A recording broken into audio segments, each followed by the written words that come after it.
What's up, everyone? Welcome to another episode of the Mavs Film Room podcast. I'm your host, Jay Apaji. We're recording this on Friday, June 2nd, 2023 at around 2:15 p.m. Central Time.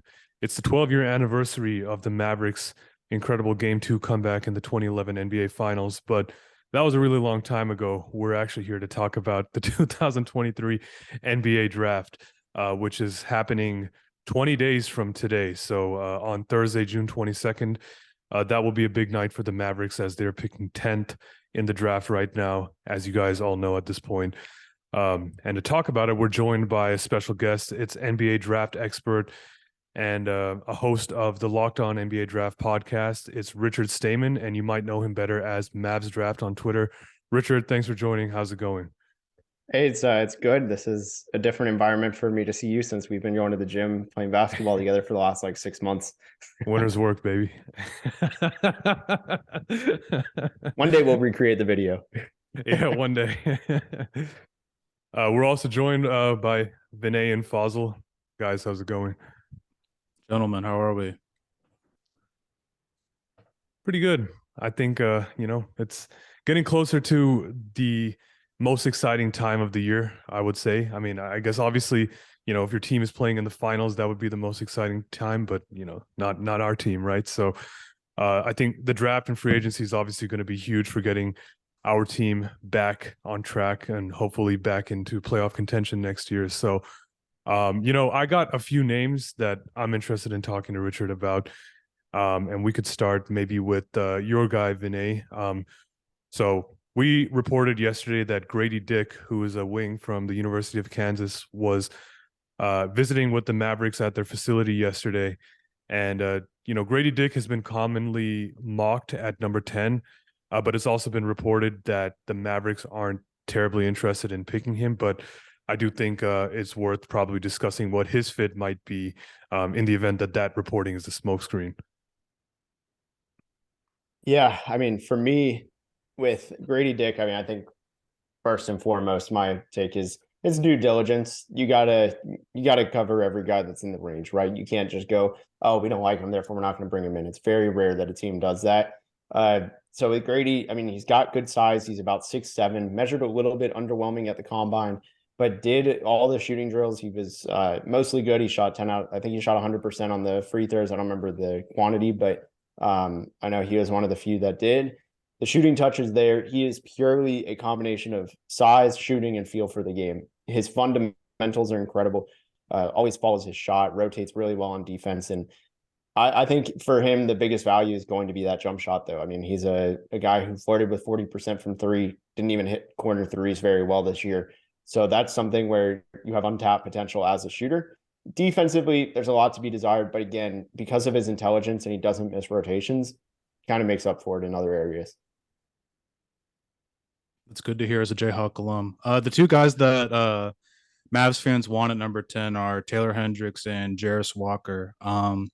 First, I want to get your thoughts on both of those guys. And then secondly, I want to ask you if you think that they're able to be in a playoff rotation as soon as next year, which is where the Mavericks are expecting to be. And that might be a lofty ask for the number 10 overall pick in any draft, but do you realistically see that they could contribute right away? Yeah, I mean, I think so. I think they're in a spot where, it's not uncommon to see that among top 10 picks.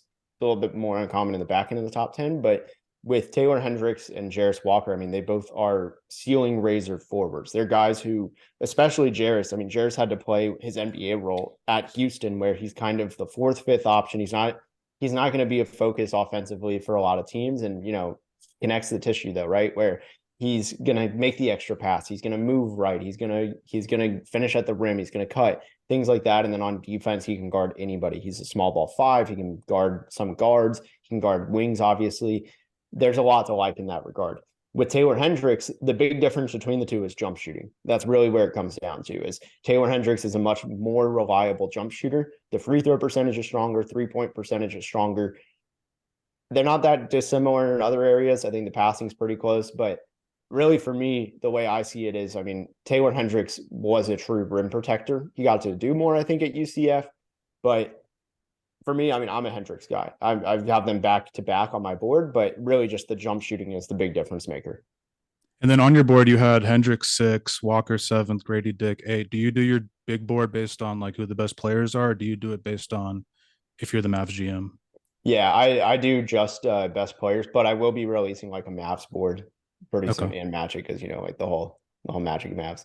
Yeah. And then really quickly before I let Fossil go, there was one red flag that I kind of found interesting with both of these guys. So Taylor Hendricks, Rafael Barlow had this stat about how he had 44%, 44.7% percentage on layups around the rim that were not dunks. Yeah. Was his finishing a concern for you while watching film, just on eye test A perspective? little bit, a little bit. It was more he finishes very well off cuts. That's not a concern.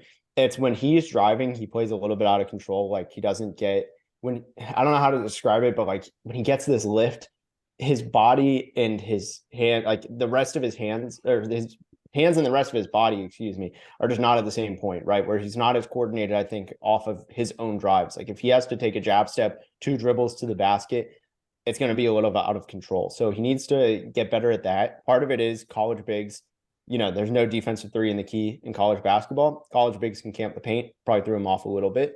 So I always give the benefit of the doubt with NBA spacing, but at the same time, it wasn't uncommon to see him just wildly throw a ball off the backboard with little touch. So I think off of cuts, though, which ultimately, let's be real, how many forwards on the Mavs right now even are creators for themselves? So like if you can cut, you're fine.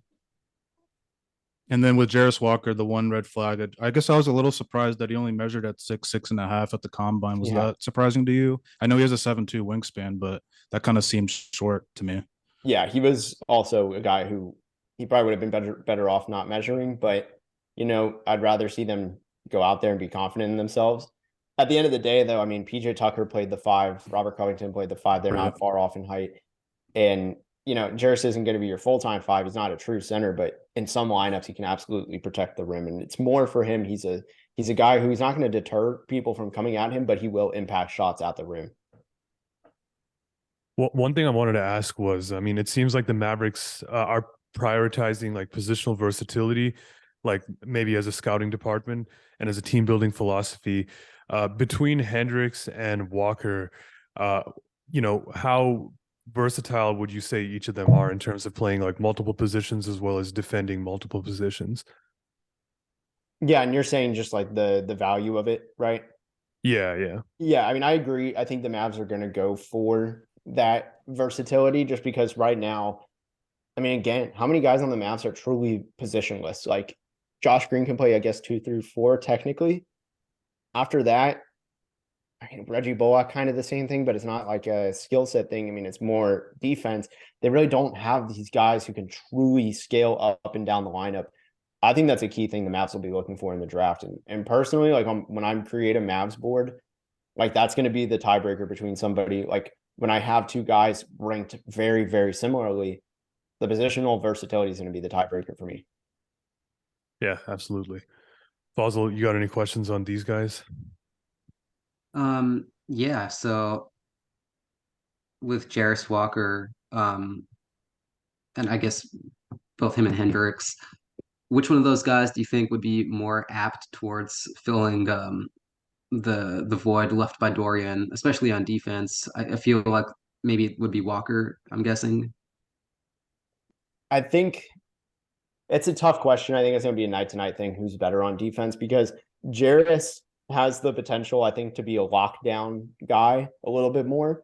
But you look at Taylor Hendricks, he's a better shot blocker, barely, but he's a better shot blocker statistically. And also, I think he has better closeouts. But everything like footwork and staying in front of drives and dribbles and guys and everything like that, Jerace probably wins out. So it's kind of a what do you like? What is your appetite for a defender, right? Do you want them to be somebody who they're heavily impacting shots that are more likely to get a block, or somebody who really throws off the rhythm of the offense? And that's where it kind of swings in the balance one way or the other. I gotcha. Okay. And so there was a report, I think yesterday, from Jonathan Wasserman on his mock draft for Bleacher Report. And he just mentioned how Jerace Walker was forced to sit out of his pro day because of the elbow injury he sustained in the NCAA tournament. And he mentioned like, oh, that could be interesting to see which teams he works out for in the coming weeks. Um, do you think that's going to have an impact on any of his draft position at all, or not really? I think it's more smoke to avoid certain teams. I think we're picking our landing spot. That's how I see it. Because the NCAA tournament was almost 3 months ago. Right. Okay. It definitely does seem like that. Yeah. That's basically all I got on those two guys. Yeah, I mean, I think like wings are obviously going to be like the biggest focus, I think, for Mavs fans in this draft. And then just, with the way the league is, like that's the most valuable position. And we know that that's the one of the biggest positions of need for the Mavericks this offseason is, more versatile wings, guys with more athleticism and ones that can thrive in a Luka offense where they're going to be expected to, get lots of catch and shoot opportunities and convert on them. Right. So obviously Walker and Hendricks are two guys that come to mind. There's two other players that are pretty popular names in the top, I would say 12 or 13, which is, but they're guards like Anthony Black, who I would say is a bigger guard that could, fulfill that wing role potentially, as well as Cason Wallace out of Kentucky. Both those guys I think are pretty highly regarded, but I would say that their skill sets are a little bit different. Maybe we'll start with Anthony Black, who I believe is 6'7". I think, defensively, you really do like, his length and his height. Offensively, I think that's where my concerns lie, especially with his jump shot. Do you think that's something that will hold him back in year one? And also ultimately, lead a team like the Mavericks who are looking to win now to look elsewhere. Yeah, I mean, I have some concerns about his year one impact just in general, because dating back to high school and this year, I mean, his turnover issues are very real. Some of it is just ball security, but I feel like I haven't seen a ton of growth from high school to freshman year. He would have to take a jump in that regard. That's big for me. And then also the shooting, I mean, the percentages are not favorable outcomes, right? 30% from 30, 70% from the line. Neither of those are good numbers. So for me, I think the shot's far away. I have reservations on Anthony Black. I'm like slightly lower than most. I have him like right at 10 or 11. But for me, he's a bit passive. Like he plays timid in a way. And again, with the ball security, the jump shot's not that there. The inconsistent like aggressiveness. Is he ready for, like, when you're looking at the Mavs drafting, you have to have somebody who is ready to impact day one, who can play in a playoff series. It's a very weird conundrum because they also need to have somebody who can have good upside like Anthony Black. But if you can't be playing day one, why would the Mavs be taking them? Like their whole thing is they need to surround Luka right. Yeah. Vinay, you got any follow-ups on? Yeah, I want to ask you about a different player, Derek Lively. Because some on Mavs Twitter have kind of talked themselves after the little video that came out of the shooting that kind of reminded me of the Mo Bamba pre-draft shooting videos. You're low on him. You have him around 30. And we do have a need for center, but obviously you don't draft for just need. You draft for best talent. What are your concerns on Derek Lively? Yeah, for me, I mean, it's a couple of things. One, it's kind of the same thing. He's kind of aggressive. Lacks aggression, where he would just kind of be content with things happening. He would be really passive just on both ends of the floor, especially offense, where he wouldn't go to the ball as a dive man. He just wouldn't get there. Eventually, kind of came around, so maybe it was just something at Duke, but that worries me. He ball watches a ton. I think he's just really, for me, my concern is you don't reach for need. I just absolutely do not. You could trade back 3, 4, 5 spots and get him and get more assets and be okay. That way, if you miss, look, you got something out of it at least. I would not want to have just tanked to get that. I liked Lively a lot in the preseason because I thought he was aggressive and I thought he'd shoot threes. The threes doesn't make or break anything for me. It's really, if he can get stronger and be a dynamic rim protector, he could probably be what JaVale was supposed to be for the Mavs. But for me, here's the thing. Like I said, if you're trying to draft for need at the biggest position of need and the biggest role for need, honestly, how are you going to get somebody who just averaged 5 and 5 and 2 blocks? Like, I get it, but like, how many guys come in day one averaging that as a freshman in college and come in and be an impact player? Like, it's really hard. And I know he had 2 blocks, 2.5 blocks, whatever, but I really have concerns about him being a day one guy. And if you're drafting for need, like why are you taking somebody who's a project out of just because it's a position of need? Yeah, and especially I would say that bigs, generally take longer to develop Yep. than than guards or wings, right? Like you see what happened with James Wiseman in Golden State. I mean, obviously tons of potential when he was picked, but playing in that system as I would say probably a rawer prospect ended up, being to his detriment. So I think that's something the Mavericks absolutely do need to consider when picking, and they will. I just want to quickly go back to Cason Wallace because, like, when you look at his game, he does have a very polished offensive game. I think, he's got the ability to, drive to the basket, create his own shot. Defensively, also, I would say he's kind of a dog on defense. And you really do like, what you see on both sides. Now, with the Mavericks, they have Luka. They will hopefully have Kyrie Irving. They have Jaden Hardy. As far as best player available, where does Cason Wallace kind of fit into that, 10 to 15 range? And if he was there, if you were the Mavs GM, would you pick him? I'd heavily consider it. He might be somebody I trade back with, like knowing, hey, there's teams that want him. And, if they drop one more of the other teams and to take him, so use leverage. He's got a good jump shot. He forces a ton of turnovers. He would be the best defensive guard on the team right away. I think that does have a lot of value. Quick first step. I think he's a good athlete. He's comfortable with both hands. Defense is just phenomenal in every way. He's okay in the pick and roll. You never know with Kentucky guys. That is one reservation I have. You just never know. Like sometimes it is legit that they hide it because it's a weakness. They hide it because they don't want to, whatever.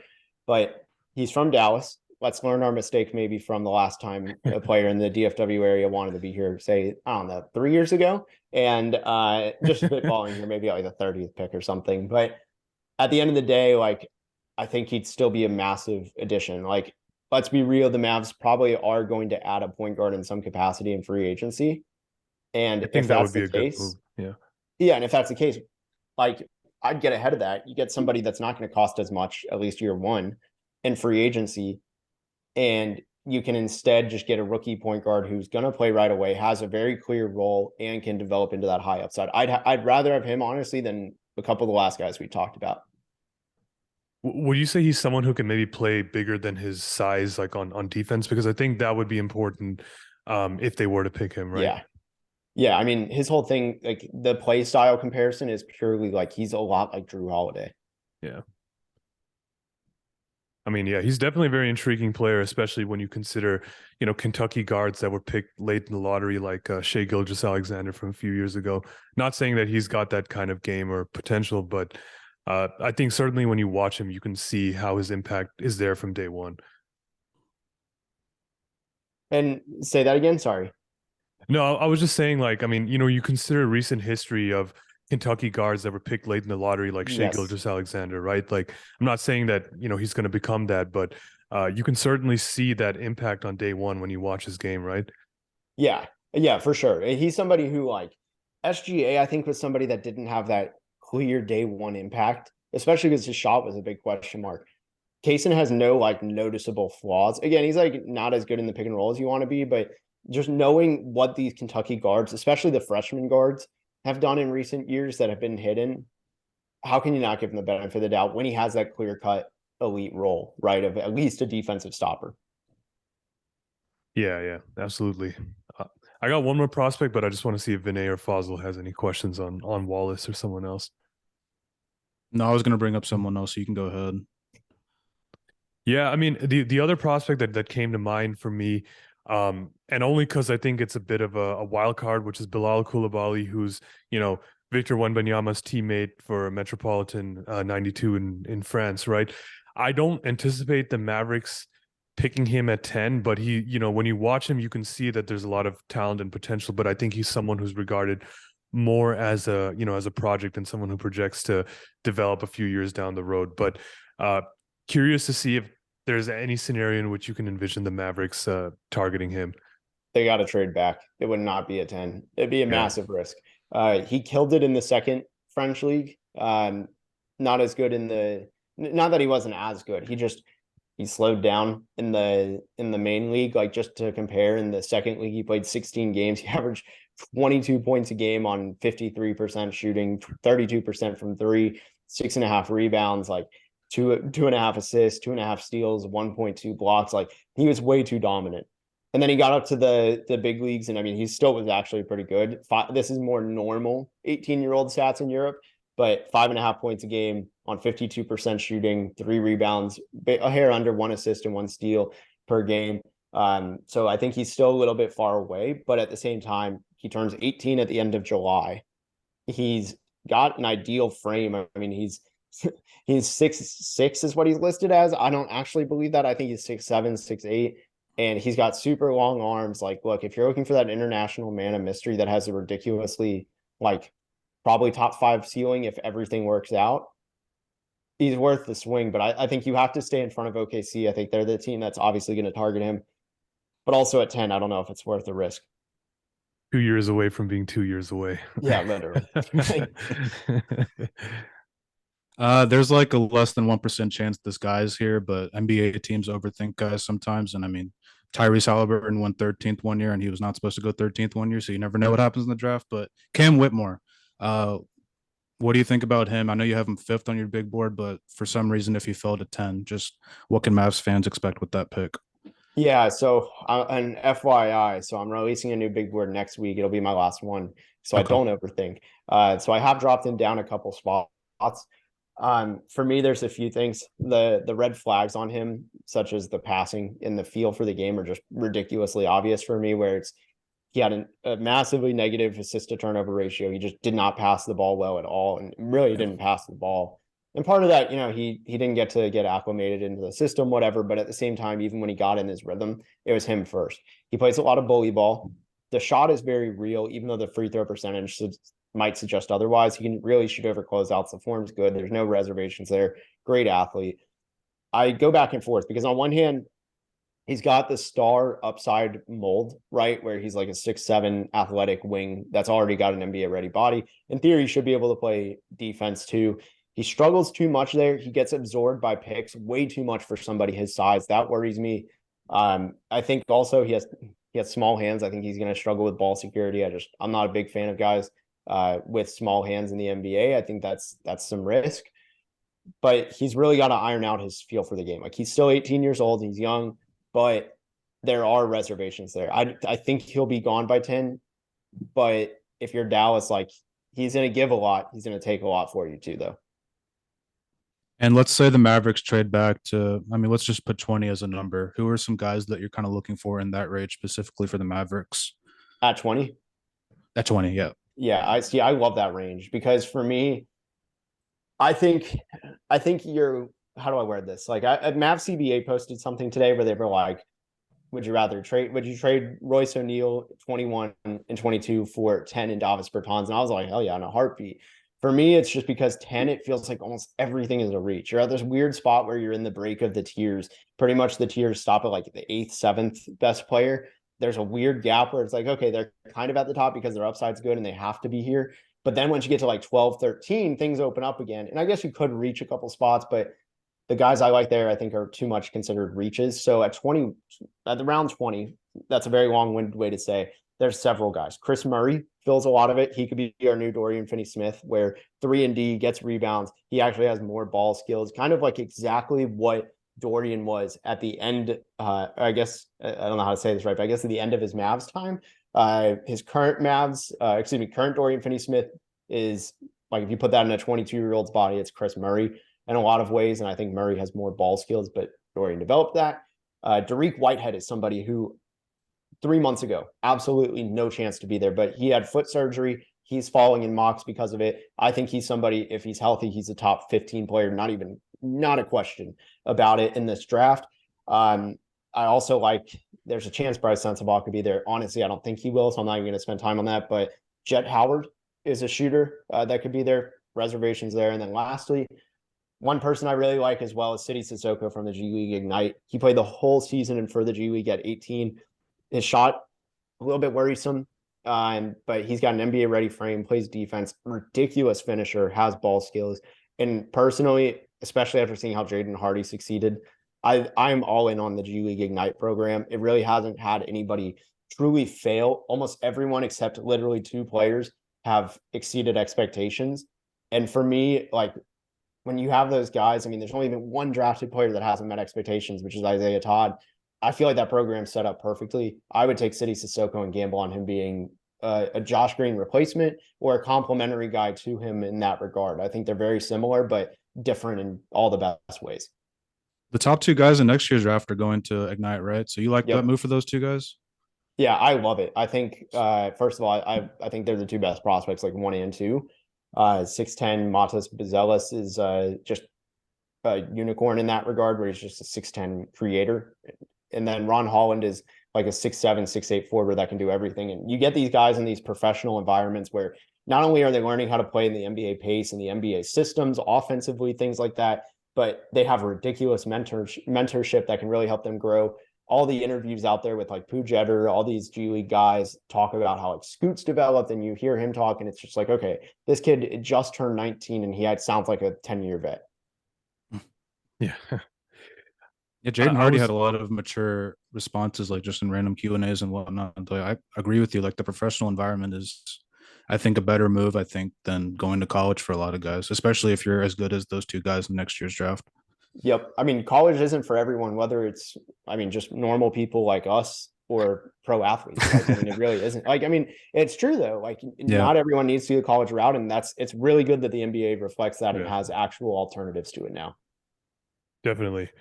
I was going to ask you quickly, like, if you were the Mavericks GM, like, what would you do? But it does seem like you're, you do kind of like this idea of trading down, which I can't say I disagree with, right? I guess, like, in your opinion as a draft expert, like, how do you feel like the market for 10 might be? Like, are there guys there? And obviously you don't know how every team is thinking, right? But are there guys there that teams might want to trade up for? It's probably going to be someone who might fall from like the early part of the lottery that wasn't expected to be there, or a prospect that a team is just in love with and wants to trade up to get him. But how likely is that in your opinion?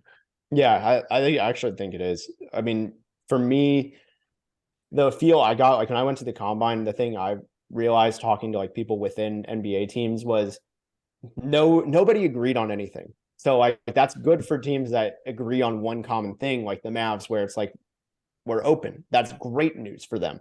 Where I would talk to a scout from one team and say, they'd be like, "Okay, we really like this guy, but not sure about this guy." And then, I hear secondhand, "Oh, this team didn't like this guy either, but they liked the other guy they didn't like." So you hear a lot of that. So for me, if I had to guess, one of two players will fall to 10 that are unexpected. I'm not including like Jerace or Taylor Hendricks. I fully expect them both to be gone by then. But Gradey Dick is somebody who I think might be someone that New Orleans has to jump in front. They want one more shooter. I think he'd be a great fit. They have a ton of assets. Oklahoma City could do the same thing because they have 4 picks next year. And then lastly, I mean, I think there's a chance that Sar Thompson falls. I think so too. People are trying to, I think it's all smokescreen to get a men to fall. A lot of it, yeah, the form's not good. Like there's a new video about him, but like that's not new information. Like his form has never been good. So like to me, that's not anything new. I think some of it's smoke. Asar doesn't put pressure on the rim. People label him as a point guard. He's just not. For me, it's like if you watch the film, it's very clear. He's an off-ball guard. And I think because of that, he's going to fall to 10. And there's 2 ways to go about it, right? The Mavs could use a defender like him. He's one of the best defenders in the class, regardless of competition phase. But also, he had so much hype. I think someone would be willing to trade up for him because he fell. Yeah, it makes sense. I think Asar Thompson is definitely a candidate to fall in the draft, but we'll see. I actually don't think that it's a foregone conclusion the Mavericks will trade their pick for a veteran. And especially after talking to you, I feel like there is, a lot of value in the bottom of the lottery and even outside of the lottery too. And we know with the new CBA, having players on rookie contracts is going to be extremely important. But we do know that whatever the Mavs do with their 10th pick has to be a home run, like picking Jaden Hardy was last year. So there is a lot of pressure, but I think it's also exciting if you're a fan. Yeah, and I mean, one other thing to consider is the second round. I mean, from what I heard at the combine too, like it is no secret a lot of teams have a lot of picks this year. They're just going to sell them. I mean, I heard about one team's first round pick that is in the back end of the first half that they're going to sell their pick. Like it's no secret. Teams later in the draft want to trade up for it. If the Mavs want to get back into the back end of the first round, it's actually very cheap, even though they don't have assets. And personally, I think it might be worth it. How do we Yeah. trade back into the first round without? Because I don't think we have any future second round picks. So For, yeah, that is part of the tough problem. You could protect it first, make it handicap yourself. I don't think they'll do that. But also, I mean, one outcome is really second round pick in cash. I mean, all of it comes from Mark Cuban's pocket. It's a big gamble, as I'm saying it out loud. I hear how unlikely that is, but I do think. I mean, just and But this not will be even one of the trying last to years diss that the you guy. can I do mean, that, right? historically, what'd you say? No, I was going to say this is one of the last years that, or maybe the last year, a team like the Mavericks would Yeah. be able to, buy a first round pick just for Right. cash. So it might behoove them to do that. Right. And that's the thing. The reason I say it, I wasn't trying to like diss Cuban, like Mark, if you're listening, that's don't not what I think he meant. listens I mean, to it's us. literally historically, can you find me sometimes that it's happened? I can count on one hand if it has. So I know Yeah. I want to say the second round picks they've taken have all been their picks or they traded for. Yeah. I think the last Not time the outright Mavs bought. bought a first round pick was Dominique Jones in 2010. So, Yeah. who knows? Maybe maybe And another all of one us this were in year. grade school at that time. Yeah. Like for reference. I think All right. that's all I got. Sorry, go ahead, Fazal. Yeah, before this meeting ends, I was just wondering, actually, going back to the Thompson twins, I know just yesterday or the other day, Kevin O'Connor was talking about how he shifted Alsar above Amon on his draft board, which I thought was interesting. He gave some reasons, and it's a lot of the same stuff that you were mentioning, how, Alsar's jump shot might translate better, and even though he might not be as good of a playmaker as his brother, what are your thoughts, just not even related to the Mavericks, but who do you Yeah. like better between the two brothers? Yeah, I mean, for me, it's no question. Amen. I have a big gap between them, relatively speaking. I think people associate them together too much because they're twins, and I get it. Like, but they're just not the same players. You watch Asar Thompson; he picks his dribble up way too easily for somebody who's got great athleticism. Like, he doesn't use it functionally within the half court. And I mean, just even going within the half court numbers. Let me find the stat. So it's just not that good. Like, he was 15 of 37 at the rim in the half court, according to Synergy, and that's just on layups. That's significantly under 50%, by the way. He only had 8 dunks. In transition, he really killed it, but transition, anyone can do anything, especially in high school competition. So for me, it comes down to a few things. If the shot's your argument, you're still looking at a bad shooter. Like, he's going to be a very below average shooter in the league. It's like comparing if you're a teacher and you say, well, I have a kid with a D and a D minus, like, oh, the D student's doing better, so therefore he's actually a really good student. It's just not that way. Like, in this one regard, they're both failing prospects as shooters. Like, they're not good shooters. Like, at the end of the day, no matter how you slice it, Asar may have a better path to good shooting. Amen doesn't, whatever. But at the same time, Asar is not a playmaker. He doesn't use his athleticism the way Amen does. And for me, that's the big difference maker.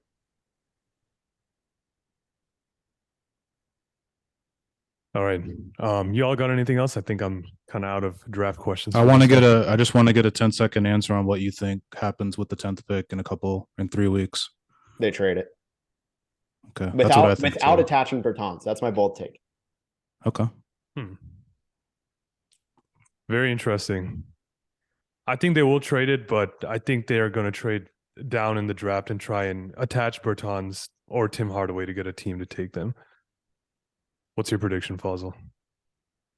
I don't know, because my heart says keep the pick, and I really want the Mavs to keep the pick and just not make things complicated. But I do think that ultimately, one way or another, I don't know the specifics. I couldn't guess because everything is so fluid. But rationally, I think the Mavs do trade down and probably get into the late teens or 20s range. We will see. I saw Richard shaking his head when I was giving my prediction. I don't know. I guess, like, sorry, I know we're running out of time, but dude, why are the Mavs so desperate to get off these guys in this way? Like, especially Hardaway. No, I don't get it. I think it's a lot overblown, personally. I think Hardaway has some value. It's Bertans, if they were to go that route, would need you'd need to attach something to dump him. But look, if you can like stomach one more season, then his final year of his deal is only half guaranteed or 5 million guaranteed, something like that. So it's not the end of the world, but obviously roster spots matter, so we'll see. But yeah, thanks Richard for joining us on this episode. Always learn a lot from you. As at least personally, I'm not a draft guy. I think Vinay might watch college a little bit more than I do, but appreciate your expertise, and we'd love to have you on sometime in the future. Yes, sir. Appreciate it. All right. Thanks everyone for listening. We'll see you soon on the next episode. It's going to be a fun month of June. Until then, go Mavs.